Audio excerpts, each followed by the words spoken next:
अस्सलाम वालेकुम guys, I hope आप सब लोग खैरियत से होंगे। ये वीडियो 6 है हमारी फेडरल बोर्ड ऑफ रेवेन्यू के फंक्शंस की, और मोस्ट प्रोबेबली ये लास्ट वीडियो होगी।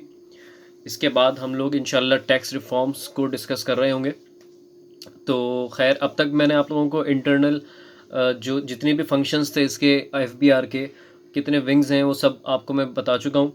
सो लिहाजा अब जो इसके ओवरऑल जो फंक्शंस हैं फेडरल बोर्ड ऑफ रेवेन्यू के, वो हम इस वीडियो के अंदर देखेंगे। तो आई कैन होप कि आप लोगों को ये चीज़ें जो है ना कंपैरेटिवली आसान लगेंगी एज़ कम्पेयर टू अगर मैं यही सारी चीज़ें आपको इनिशियली समझा रहा होता। तो देयरफॉर हम स्टार्ट करते हैं। फंक्शंस ऑफ एफबीआर में सबसे पहली चीज़ हमें देखनी होगी कि ऑर्गेनोग्राम क्या है एफबीआर का। ठीक है, तो हमारे पास सबसे पहली चीज़ आती है, जो हेड होता है एफबीआर का वो कहलाता है चेयरमैन। चेयरमैन के अंडर जो है वो डिफरेंट मेंबर्स आते हैं। सबसे पहले आता है operational member, policy member, functional members, support members और 21 डायरेक्टर जनरल्स। मतलब डायरेक्टर जनरल्स टोटल 21 हैं, जिसके अंदर 11 कस्टम डीजीज हैं और 10 इनलैंड रेवेन्यू डीजीज हैं। ऑपरेशनल मेंबर्स के अंदर मेंबर इनलैंड रेवेन्यू ऑपरेशंस और member custom operations. Policy members में again member inland revenue policy और कस्टम्स पॉलिसी। फंक्शनल मेंबर्स के अंदर एडमिन और एचआर आता है, फेट आता है, ऑडिट एंड अकाउंटिंग मेंबर। और सपोर्ट में legal, IT, member legal and accounting, reform modernization. तो आई होप कि आप लोगों को ये वो चीज़ रिकॉल हो रही होगी कि मैंने लास्ट वीडियो के अंदर अपना आप लोगों को एफबीआर के विंग्स बताए थे। टोटल 11 विंग्स होते हैं एफबीआर के। तो वही यहाँ पे जो है सॉर्ट ऑफ उन्हीं का ब्रेकअप है। तो अगर आप उस वीडियो को दोबारा रिकॉल करेंगे तो आपको ये चीज़ ज़्यादा आसानी से समझ आएगी। हमारे लिए जो रेलेवेंट है वो हैं ऑपरेशनल मेंबर्स और पॉलिसी मेंबर्स, क्योंकि इन दोनों का ताल्लुक इंडियन रेवेन्यू से। ठीक है, तो चेयरमैन एफबीआर हमारे हो गए doctor Mohammad Ashfaq Ahmed. Policy members में member inland revenue Mohammad Afaq Ahmed Qureshi, member IR operations mister Qaiser Iqbal. Customs policy में डॉक्टर मोहम्मद सईद खान जदून। और कस्टम ऑपरेशंस में मिस्टर सईद मोहम्मद तारिक हुदा। ठीक है, तो ये ऑर्गेनोग्राम है एफबीआर का। सबसे ऊपर चेयरमैन है, उसके अंडर 5 जो है वो मेंबर्स हैं। मेंबर्स के अंडर फिर मज़ीद सब मेंबर्स आते हैं। मेंबर ऑपरेशन कस्टम्स है, IR policy, member custom policy. ठीक है, इस तरीके से। नाउ अब हम देखते हैं कि फंक्शंस क्या हैं एफबीआर के।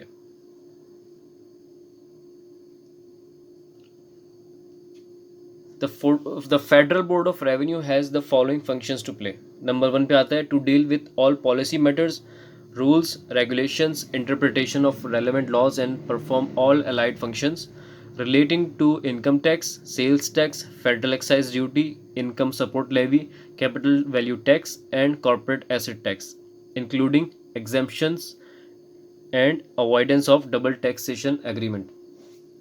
तो इसके अंदर देखें कि जिस तरह हमने देखा था इंडियन रेवेन्यू जो विंग है उसका सबसे जो मेजर पोर्शन है वो कौन सा है, इनकम टैक्स, सेल्स टैक्स और फेडरल एक्साइज ड्यूटी।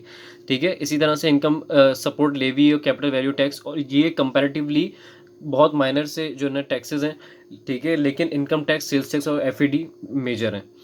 तो यहाँ पे जो पॉलिसी और रूल्स एंड रेगुलेशंस हैं वो डिस्कस किसके ऊपर हो रहे हैं, सारे इनकम टैक्स, सेल्स टैक्स और फेडरल एक्साइज ड्यूटी के ऊपर हो रहे हैं। और यहाँ पे including exemptions and avoidance of double tax agreement. Exemptions का और avoidance of double taxation agreement का जो ताल्लुक है, ये हमने देखा था इनकम टैक्स जो चीफ इंटरनल रेवेन्यू पॉलिसी था, इनलैंड रेवेन्यू पॉलिसी था, उसके अंदर with holding tax, exemptions, ITR rules और इंटरनेशनल टैक्सेशन का भी पार्ट आ रहा था। तो एग्जेम्पशंस तो आपका यहाँ वहाँ से क्लियर हो गया।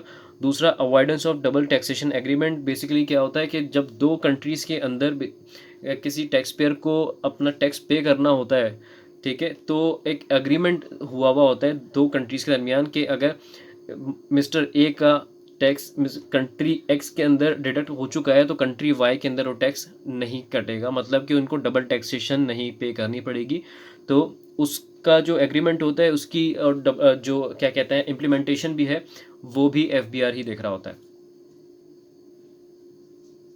नंबर 2 पे हमारे पास आता है to formulate and present proposals relating to income tax, sales tax, federal excise duty, income support levy and capital value tax for annual finance bill.